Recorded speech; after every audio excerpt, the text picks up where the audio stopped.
Take two. We are back. DNM cast episode 14. Bright and early on a Tuesday morning yet again. Love Big day of podcasting ahead of us. So we're back. Last week's episode, we had a lot of positive feedback on it and a lot of people messaging us saying that they needed that. It was the right timing for them. So that is music to our ears and we love to hear that kind of feedback. So definitely. Yeah, similar kind of vibe today. I think Luke's put together a couple topics we can go through today. So that top things are very questionable. But I just don't get, because we got this document that we go through before every episode and you update it as we go. It's a Google Doc. And he said last night, I've put some ideas in it, so I got on and have a look. It's like incomprehensible. You can't read it unless you're Luke. Like, I know Diezel tried as well. I've got that. I'll text the boys. Even when I go text you, like in my mind, I'll text something. It just does not make any sense. It's like he quickly rushed it so that you could go on a date. Oh, yeah, we don't need to talk about it. I think that comes up anyway, so we'll go back to that later in the later segment. It does come up. I want to say, recently, have you seen Tommy's new thing he's been doing with his shirts? He's been I've been cropping them. Macklemore inspired me. Yeah, he crops all his shirts and they're good. Shows a cropped shirt. Nice cropped shirt. Yeah, I did it a bit too short, unfortunately. So oh, that's fine. A bit fucked up, but anyway, yeah, we'll get into it. He's just been cutting things. Like he came with his jeans half cut the other day. Like, they were too long, so I cut them. What? Just been cutting everything. Altered. Nah, fuck that. Too much effort. But anyway, so for the introduction, we've got down, when my friends and family watch the potty, they ask me about it because I always expose myself. What's that, Luke? Okay, so first of all, this is what I'm saying. Every time I've got the podcast, obviously my family listens to it. Yeah. I don't tell my family anything, but they seem to always find out everything about me because I'm exposing myself on the podcast. So that's whether I'm going on a date. So like, who are you talking about? Like, what's going on? Like, the dinner table's starting to get real awkward. Yeah. Even friends, I'll be saying stuff. They'll be like, who the fuck's this? Or what are you doing there? So I don't know if you have that same thing. Everyone go, hear that shit? Oh. Can we, what's that, Tommy, that you're drinking? Local Brewing Co. That's pretty good. Shout out. Yeah. So I think that's the same for all of us. I think we definitely just expose ourselves a lot more in the potty and even our friends. And I think people of interest in our lives definitely listen to them and question some of the things we say. Like, what the fuck? A lot of my family are like, how come Luke says so much? And I'm just like, what do you mean? It's like, he's always talking about girlfriends, ex-girlfriends. I'm just like, Luke. Yeah, I think I'm a bit smarter in that segment. Yeah, that's kind of my bad there. I just seem to always... Right. It works. It works. You love it. You're happy. You're not complaining. I'm not complaining. There you go. So I know it's summer coming up and it's meant to be like hot boy summer, hot girl summer, but for some reason, maybe it's love couple summer. Yeah, I feel like there's definitely changed through the years. I don't know. This year seems more of a standout that a lot more couples are together. Is that is that what you're saying? Maybe, yeah. And maybe I'm saying, or maybe that love is upon us. Love is in the air, yeah. Love is in the air. And Diezel, are you seeing anyone? Like love is in your air? Hurry up, continue. All right. Anyways, I want to say tips and tricks how to help a guy on a first date make good first impressions, long-lasting first impressions. I'd say like be yourself.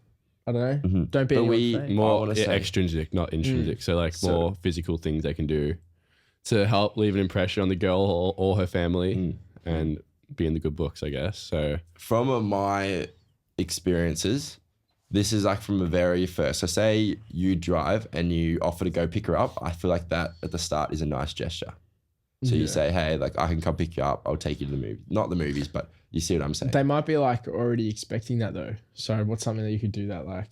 Yeah, the bare minimum. I feel like you have to fulfill the bare minimum at the start, which is what they expect. I think opening your car door like you do. This was my next point.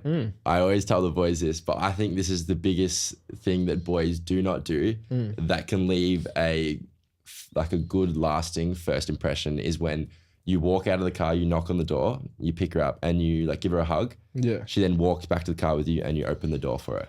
See, like, I don't know. I feel a bit like I'd love to do it for the girl to feel good, but then I'd feel a bit awkward just like walking out, opening the door.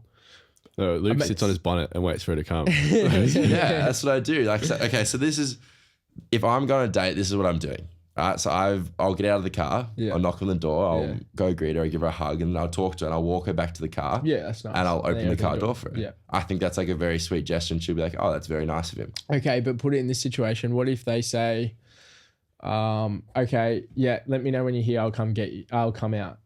Like, that's usually a sign that they like don't want their family knowing where they're going, what they're doing. Yeah. Or because what I did once when I went on one of my first dates with my ex-girlfriend, We were going to see like a 9 or 10 p.m. movie, something ridiculous. Like it might have been 10:30, like really late movie. And I was like, fuck, like this is one of our first dates, and like the family doesn't know me yet at this point. So I'm like, you know, if my daughter in the future was going to a fucking 10:30 p.m. movie, I'd want to know who the fuck the guy is. Yeah. So I like fucking just swallowed the pride and knocked on the door and went in and met the family before I fucking shitting myself. I was, I think at 19 or 18 at this point. Yeah. And my God, yeah, it was scary, but I think that's just the right thing to do, especially if you're doing something like at night. Yeah. And the family might be like scared for the girl's safety. I think it's only right to be able to like go in and face the parents and show them that you have the right intentions with their daughter. I see, like, would it be a green flag if a girl was to say to you, oh, I just told my mum I was seeing Diezel, or I was just told my mum I was seeing Luke or Tom? Yeah, it's like, a red flag. Very early. It's scary. But it's a no, not red flag. It's a green flag. Green flag, sorry. Yeah. It's a green flag, but it's scary, confronting. Yeah. Especially like, oh, Tom and mum, you exist. Yeah. So, or just like, it's not scary like we're going to get scared off. It's like, it's just like, oh, like, there's pressure now. Yeah, there's pressure. They know about Can't me. break your heart now. It's also very Fuck it. There's also very intimidating to meet the parents. But gives like a good impression on the parents that the girl will be okay. If I had a daughter, I'd like to meet the guy before. Especially if it's like, I don't know, going off somewhere.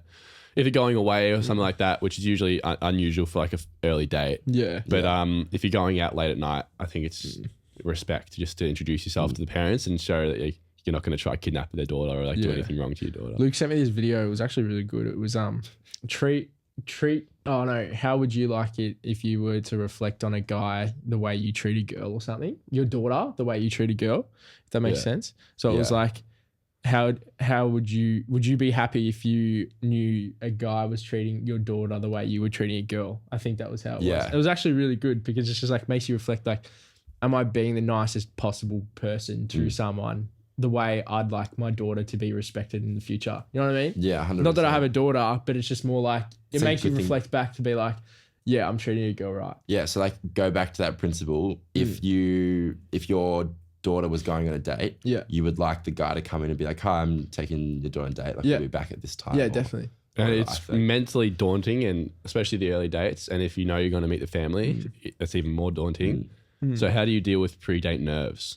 Well, I'm not a date guy, but like with pre-date nerves, just one of these bad boys. Don't do that. No. Drink that, but not before a date. It's fucking, you can be shitting yourself, but I think you've organised a date, so there's clearly some interest on both sides. So just know that, be yourself, and I guess don't be a dickhead, and then you'll be fine. Having no expectations. Don't expect things to go well or expect anything out of it. Just go there with the intentions that you're looking to get to know someone, and you'll see where it goes. Don't be expecting to want to marry them straight up. Like, you just got to give it time. Don't be too full on too early. Don't be like expecting things in return if you pay for dinner. Stuff like that. That's where the real red flags lie. But just be yourself and have the best intentions. If you don't have the right intentions or matching their, like, I guess, desires, and don't take them on dates if you're gonna fuck them around. And I feel like the girl will like notice if you're like a bit sort of shy. Yeah. And that's a green flag for some girls as well, depending on like, of course, like how shy. Like, imagine me going on a date and I'm just shaking the whole time. We'll loop back. What's your opinion on a guy paying for dinner or like whatever the activity that you do on the first, second, third date? I think it's expected the guy pays, like, stereotypically or traditionally, and I think it is a nice gesture considering you're the one taking them out. In that sense. I think it's different if they've been like, hey, do you want to get dinner with me? They've invited you out, but usually it's the guy being like, hey, I'd love to take you out. So you take them out and you pay for them dinner. Yeah, it does depend on a lot of things, but I think traditionally it is right for the guy to, I guess, pay, especially just like being a nice person. And if the girl the girl always offers, you dinner, like, guys should always pay at least first, second, third. And then, like, how would you know if someone's like using you just for your money at the very first? If you can't pick that up during the date, and then you know you don't want to go another one after, but I think always just finish out the date, pay for it, respect, and then work out if you want to go another one. I don't know. I feel like you can be blinded by love sometimes. No, not really. I think if you're on your toes enough and just working out who's there for the right intentions, I think it shouldn't happen. Should we talk about being blinded by love? Diezel, could you please tell me your story? I wouldn't say love. Is this horror story we've got down here? No, that's no. That's a different one. But yeah, I think I disagree. I agree, but disagree. Yeah. I think there's some guys that can fall into the trap, and girls, of like really liking someone and then taking advantage of. That's all I'm going to say. Feel like, I don't know. I'm not saying could you anything. give an example of being taken advantage of? I'd prefer not to. Such as like, what I'll give you, maybe I'll give you an example. Yeah, hit me. So you fill up her car with petrol. No, cut. And she makes you pay for it. It's her car. That's just like, I think if you're falling for that, then She didn't make me at all. She made you pay. No. I would like to say, you've gone on a date. You've left first impressions, good lasting impressions. How long do you wait until you text them? And you brought up a good point the other day, the 90-minute rule. 90 minutes. 90 minutes. I'd say 90 Some would minutes. argue that's too soon. Nah, because... Some say it's the next morning. Next morning. Nah, because It the depends, I next think. morning, it's like, why the fuck's he not messaging me? I think it depends on how often you were messaging before the date. You want to keep that consistent and like don't give them any fear that if you wait too long before texting him after the date, they've done something fucked up or something that to scare you off. I'd say like enough for you to like drop him off, obviously, go home, chill out, see the fam. And Reflect. Talk about it. Then reflect, yeah. And then like say like, Call the boys. whatever. Yeah, call the boys, say what he did. Just be like, oh, I really like this girl. Then you can text. Yeah, nah. But I think, I don't know, it's it with like reasonable to message a girl straight after you drop them off.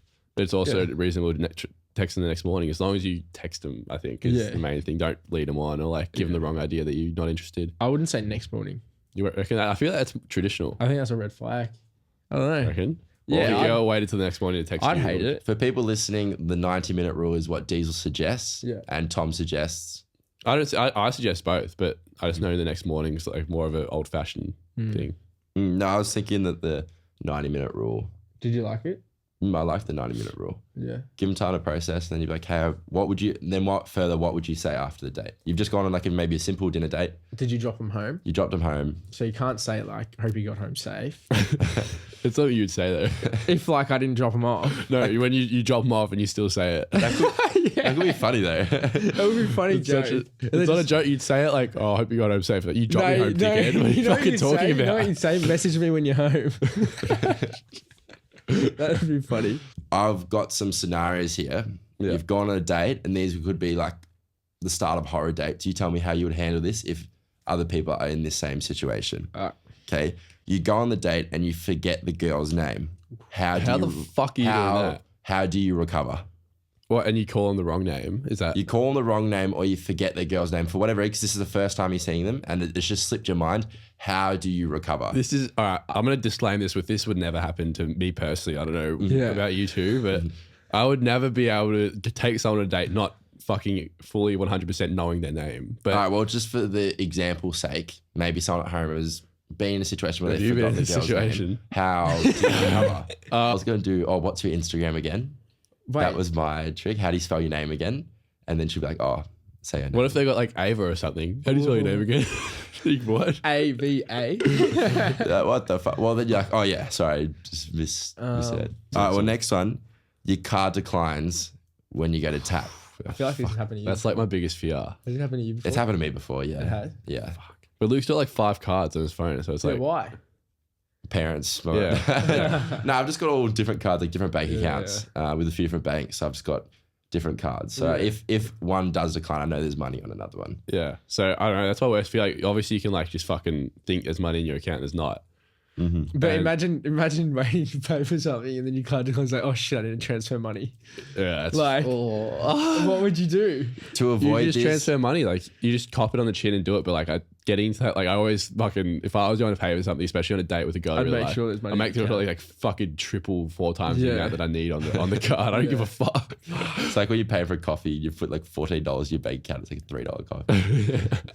Yeah, no, that's a big one though. That'd be one of my like biggest fears on a date. Yeah. Card declines in front of the chick. I'm just fuck. The next one I have, this is to do with at the counter, arguing over money at the counter. So you go on a I date and hate she's this. going, no, let me pay. And you're like, no, let me pay. And I you're think- genuine bickering about it. I think, yeah, I've had, it's almost a green flag, but not to the point where it's excessive and they're actually like trying to like fucking push you away to pay. I think it's a green flag for a chick to offer, but then like you always say, no, I've got it. And it just shows that they're like got the best intentions with you in that regard. You got another question? I've got one more question. This is like maybe a little bit controversial. You see an old friend, such as an ex-partner, whilst on a date with someone new. Do you tell the new partner or the girl that you're going on a date with that that's your ex or that's someone Would you you've been agree? witnessing? I think it depends on the terms. Yeah. I think you avoid telling unless like you have to greet them. You're like, oh, it's my ex-girlfriend. But I think it makes shit awkward. So if you can just avoid it, don't lie and say like she's like an old friend. Be honest if you have to tell them. But it would suck either way. That's just like a curse. So what would you do? You're with a new girl. She's with a new guy. You see her. What? Like, would you feel shit? I've had situations where I've seen like my ex and her new boyfriend out and about. Yeah. Yeah. But and you just laugh about it. I think, yeah. Laugh about it. Yeah, that's the same. You just kind of like laugh at it, especially like if there's scenarios where it's just like funny and especially if you're not on good terms and you find some things about it humorous and it's a good laugh. But I don't think you can let it affect you that much. And I've had times where the girl I'm talking to has run into my ex on a night out knowing it's my ex without me there. Oh, no. Oh, wow. And my fucking ex fucking starts flaming me to this girl that I'm talking to, like a girl I really liked, and just fucking talks all this shit about me for no fucking reason. And it was so fucked. And then like 2 months ago, I had the opportunity to do the exact same, give him like a massive warning. Yeah. You know, I just walked up to him and said, I got treat her well.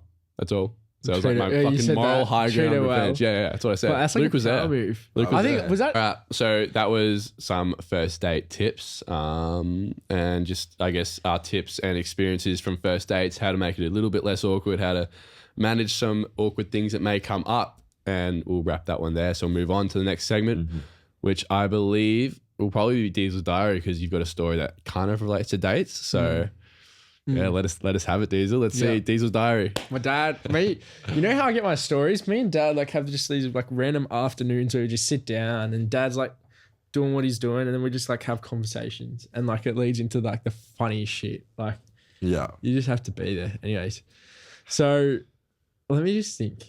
How am I going to say this bad? Have you ever been on a date with anyone that may be in like the army? No. My sister's dating someone in the army, so I understand how it works. So you understand how it works? When I was younger, my dad got arrested and held captive for 3 days because he was trespassing in an army complex. Is that anything that you would do? No, but I've got here on the preview of Diezel's diary, take a shit on the grass. Yeah. What? Okay, I'll get into it. I'll say the full story. I'll say it how it was. You can do the cutting. Yeah. This is how my dad told me. All right. So my dad was obviously out and down the road was like an army strip. This girl was in the Navy and she was doing a training camp and obviously where she was staying, like it's restricted of like what people go in. Anyway, so she was really drunk and this was like probably back in like 80s or whatever. And my dad was really drunk and then they both stupidly decided to go for a drive back to her house. Anyway, she was really drunk and she said to my dad, I was like, Dad, she was like, Marcus, like, I've got to pull over. And then he's like, why? And she's just like, I've got to take a shit. And then she couldn't hold it in apparently. Dad was saying like it was the most fucking roguest thing like he's ever fucking seen. So she's pulled over and Dad's watching her pop a squat. And like his memory was just seeing her squat down and then just this fucking slug just coming down. I don't know. My dad gets into it was gross. Anyways, gross thinking about it. Poor girl. Like, anyways, she was drunk, of course, so she didn't think probably anything of it. Anyways, gets to the army base and then says to the guards, like there's 2 guards waiting there. And she's just like, oh, what are you doing? It's like, I'm going back. And Dad was hiding under some blankets in the back seat. She gets in. Dad goes into the place. Anyways, she's like, by the way, she had no toilet paper. No toilet paper. She didn't wipe. She just pulled her pants up. So the whole car ride, Dad was smelling shit in the car. That's how it was fucked up. Dad was smelling shit and he's like, fuck, this stinks. She had the window down. She was saying like, blah, blah, blah. She couldn't smell it for some reason. You can't smell your own body senses or whatever. Anyways, she gets inside and she obviously has a shower and all that. And then Dad was doing business and all that. But then at the back of his mind, whilst he's like getting it on, he still smells shit. He still did it. I don't know. Like he still did it. He still smelled shit. Anyways, he wakes up and they had roll call in the morning. And when you have roll call, you have to like lock in. You have to wake up and be there. Anyway, his dad like got in the car. No, he walked out and was like trying to get out of the gate. I think it was his car. He was driving out and he was trying to get out of the gate. And the security guard's like, "What are you doing?" She's like, "Oh, just coming back. Just met this girl and just stayed at her place." She's like, "You're not supposed to be here." And he's like, "I'm just trying to like get out." And they're just like, "Nah, come here." Hold him up. 3 days he was there, just like full, like trying to get paperwork. Back then, like it was hard to have a phone. You couldn't call anyone. Got his parents to come pick him up. And then, yeah, he left traumatized. Wow. Wow, that is What a story. seriously. Series of unfortunate events. Yeah, serious unfortunate event. That's a bit fucked up. That's a fucking weirdo. Jesus. That's So weirdo. gross. So we were on the hunt for new segments. And I guess this is something that I feel like is a bit untapped. It's a fairly new concept in the form of RIZZ. And we have named this RIZZ or Miss, where we asked our audience to send us in some of their stories of all their friends or stories they've heard of their best RIZZ encounters or, I guess, experiences. So, yeah, we get sent stories. We determine whether it's RIZZ or Miss. And, yeah, I'm really excited for this. I think it'll be good. We had a lot of responses to this last night when I put the story up. So, yeah, hopefully we can get straight into it and see some success in this segment. After my last breakup, I was out with the girls and one of my friend's boyfriend dared me to go up to this guy and kiss him. Anyways, I did. I was pretty drunk and it was really dark and we were together all night dancing. Anyways, when we finally get outside the club and I saw his face properly, I realized it was one of my childhood friend's big brother. Wow. Whoa. To be fair, he did go away and he had a massive glow up and we hadn't seen each other in at least 4 years. And once we saw each other in the light, we both freaked out equivalently and went our separate ways. If that's not a flop of trying to get back into the game after my 4-year-long relationship, I don't know what is. So the RIZZ or Miss is she's come out of a long-ish relationship and this is her first time trying to get back into the market and she's accidentally hooked up with her friend's big brother. That's RIZZ. That's RIZZ. That's fucking RIZZ. That's RIZZ. Fair play. That's RIZZ. Good on her. Gosh. I'm like, yeah, that's stunned. I don't know how. That's just really, Imagine really telling the unfortunate. friend. Yeah, that's so unfortunate. Yeah. Imagine telling the friend I got with your brother. By accident. Look, That's I RIZZ. don't know how to say this, but I got with your friend by accident. I genuinely didn't mean it, but I did. RIZZ or Miss. I was in Europe in July and my mate and I were chatting up 2 girls we fancied. As they went to the toilet, 2 new girls approached us and we started chatting to them. They also went to the toilet with the intention of coming back and continuing the conversation with us. Next minute, both pairs of girls walk out of the bathroom together and come towards us. As they realized we were both chatting to 2 each, they go on to ignore us. Did we get too ahead of ourselves? Yes. Yeah, no. Definitely got way too ahead of yourself. You blew it. You blew it. You blew it. You blew it. You fucked up. You got caught. That's not that's a RIZZ. miss. That's a miss. That's an absolute miss. If you pulled it off, it would have been a RIZZ. Hey boys, love the podcast, supporting you from WA. Thank you. Basically, my mate said he had the best technique to pick up any girl at the club. At first, I didn't believe him.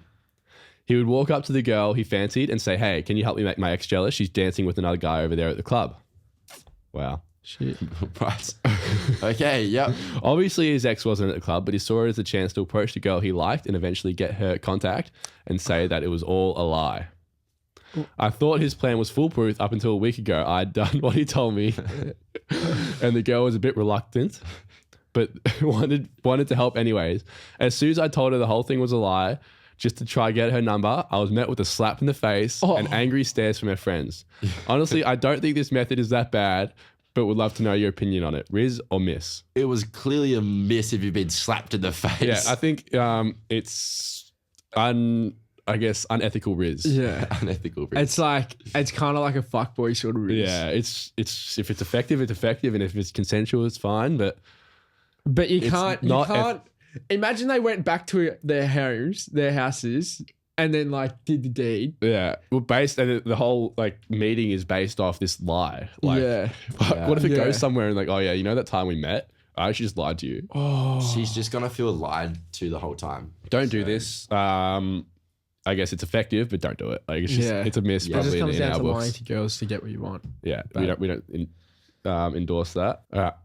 RIZZ or Miss? My neighbor and I have been close for a while. We've been friends on and off throughout the years whenever we can run into each other. I've recently developed quite a fancy for her and started studying her patterns.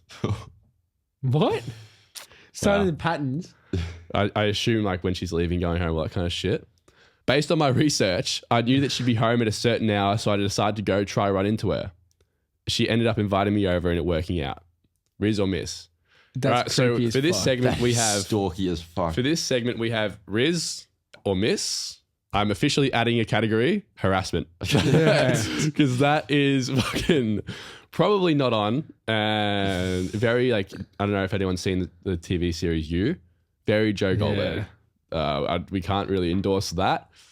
So Never endorse stalking. I don't endorse stalking, looking out the window, Voyager type shit. But hey, what if you like just casually going to school, going to that, and you realize like you just start to notice, oh, she comes home at this time. That's fine, but I think when this guy said he's doing his research and studying patterns, yeah, it's fucked that's up. a bit fucked That, you need to get help. yeah, There's something wrong with you. harassment.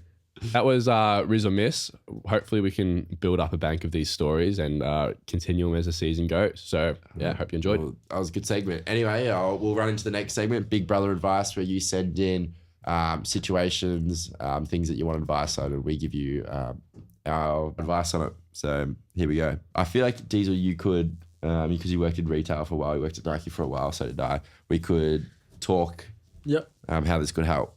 I've recently been working in a company for a long time. It's own retail, but I'd love to pursue high opportunities within the company. How could I start to ask the managers that I have aspirations to progress in the company? P.S. I love the potty. Help me out. Just ask, especially if it's a big corporation or like a big business or a big company. You're not going to get anywhere or not going to find out without asking, and it won't hurt to ask, because the manager that you're talking to is probably not at the authority level that you think they are. A lot of the times managers or department managers at big organizations don't have the power that you think they do. They just are in charge of you or and a group of other people. So ask how they got there, because like it or not, the manager that you're talking to, especially at a big retail company, started in your exact position. Yeah. No one gets hired straight in as a manager. They have to work their way up in those kinds of businesses. So if that's what you want to do with yourself and that's your goal, then make it happen. You're not going to, I guess, progress in your goals without asking and finding out how to take this next step in your career. So if you don't ask, you don't get. So Yeah, that's good. Yeah, I'm exactly the same as you. I think just ask them how they did it and show that, and tell them that I have aspirations, and then maybe be like, oh, how do I close, or how do you do this, just to show that you have goals to like put yourself out into like different scenarios that you wouldn't usually be in, like Correct. or like try new things that you haven't done, or like you said, that was good. Yeah, exactly. Such as like at the end of the day, normally managers spend an extra 15 minutes counting the money at the end to close the store. Be like, hey, can I help out? I'd love to see how you do it. Naturally, she'll then be like, if she can't, or he or she or the manager couldn't close for some reason, they will call you and be like, hey, could you close? All of a sudden, you're becoming a little bit closer to becoming a manager or having higher authority. Yeah, but like, that's like, don't change the way you are. Like, don't think that you have more authority over someone if you're just trying to prove a point, because that can also like be a put off for some managers as well. Yeah, if a girl's trying her absolute heart off, like you can see that, but then as soon as you start to tell other people what to do, that's just instant red flag. It's red flag, definitely. So this is one, obviously we play, not many people do know, but I feel like people are starting to find out. We do play footy. I got to ask, how do you make stingrays? Like, what does your training look like? How do you get better as a player? Yeah. So for those that you don't know, Stingrays is a high performance program, so NAB League. So it's just it's Coates Talent League now. Coates Talent League now. Yeah, so it's just a high performance program. So for under 18s trying to progress to get drafted, you often go through this pathway. So how do you get better, and what would your training look like? So I was in the same league. I played for the Western Jets. Lucky enough to be vice captain in my top age year there. And I was kind of there from, they scouted me when I was 14, I think. And I was there through 16s and like started training with the 18s when I was 16.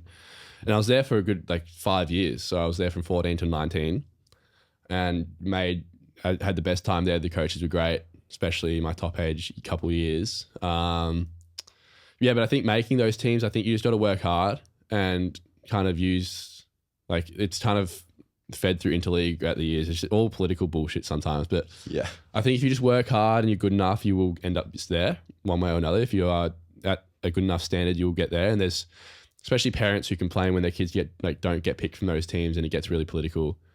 Just trust the process, trust the coaches. They're literally paid to identify talent. So if you're good enough, you'll be there.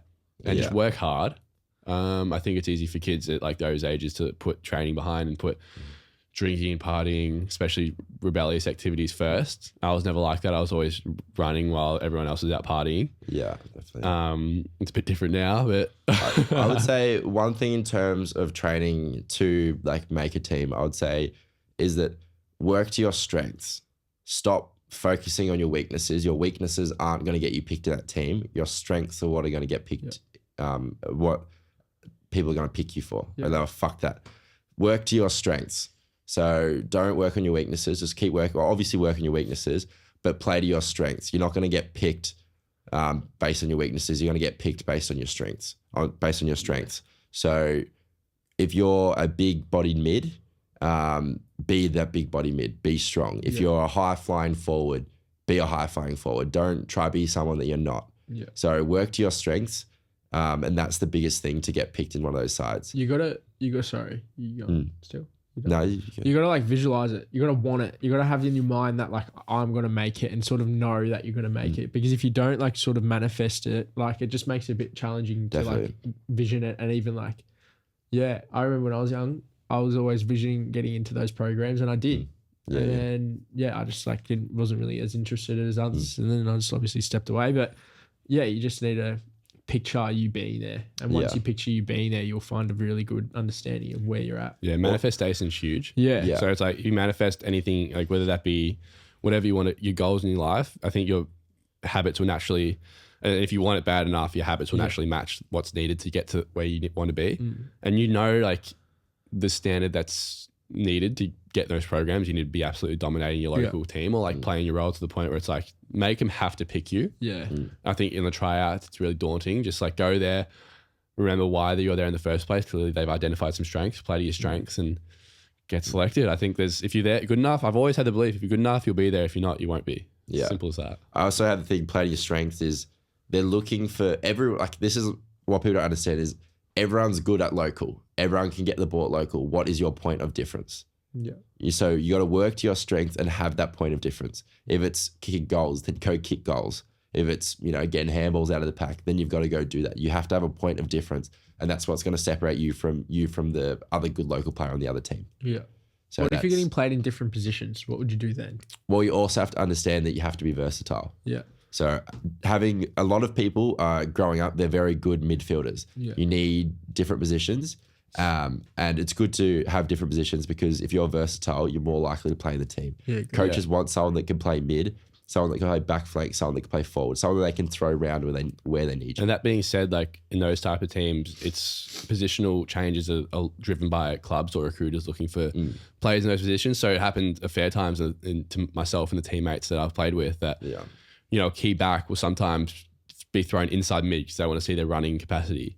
Or a winger will be thrown full forward to play one out because they want to see their one-on-one work playing one out in the goal square.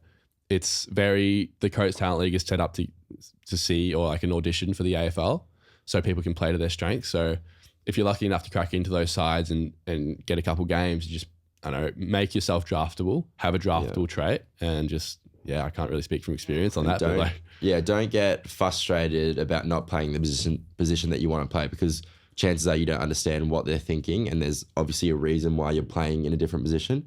I know when I came into NAB League when I was playing, they didn't even want to play me in midfield and I was a full-blown Justin mid and they were playing me ruck and full forward. I've never played ruck in my life. And they were playing me full forward. So You know what's frustrating? I have this kid that's on our footy team, Lockie Commons, shout out if he's listening, but he's a fucking freak. Like forward, kicks bags. Like he kicked 5 goals, 6 goals. Like he's 16 or 17. Like he's an absolute, he got dropped from Stingrays, comes into the senior side, debuts like the start of this year. Freak. But then it's just like, he's kicking all these goals, playing against grown men when he's still in like high school. How the fuck can you like what more can you do? Like how do you have to like prove yourself? Like I think it comes down a lot to like politics and stuff when it comes to footy. And I think some people like if a coach doesn't like you, that can play such a huge role on like and also we'll have to wrap this segment soon, but some players who dominate at local just aren't fit for like don't meet the needs of recruiters or like the talent identification process for the Coates Talent League in the sense like they might just be really selfish. And that's a huge thing as well. They might just like not play like it to a team, I guess, standpoint. And just so that's huge as well. But we'll wrap that there because we got to wrap this shit up. But so hopefully that helps your big brother advice. Done. Well, thank you. Keep sending in situations or anything to do with life because we love to hear about it and we'll help you and give our advice. So thank you. Keep sending them in and we do look at them. So thank you very much for joining us. And once again, I would like to just say to everyone, thank you so much for the support. We really, really do appreciate it. So thank you. Don't just drink one of these to handle your nerves. But also drink one of the drinks. You know how good they are? These are elite. But yeah, no, thank you for watching and we'll see you guys next week. We are recording another episode today, which I'm not sure when it'll come out. It'll come out soon, but yeah, we got holidays planned, which we are excited for and preparing for. So without that being said, that is a wrap. I am so keen for Thailand. I am so excited. So get on me on the fucking plane. We just booked the other day to Thailand. Phuket, 8th to the 18th of October. If you are going to be there, come see us and we'll get some shit running. We'll have some parties and shit. Apparently there's like ping pong there. It's fucking sick, dude. Oh, he's got lots of learn. I love ping pong. I'm so excited to play. I want to verse just a professional. We're at the travel agent and she's like, oh, do you know what ping pong, like the ping pong shows? And Diezel's like, yeah, I fucking love ping pong. I'm like, oh, Diezel. Well, he's going to get a bit of a surprise. What? I'm going to use this clip. Cut to us in Phuket.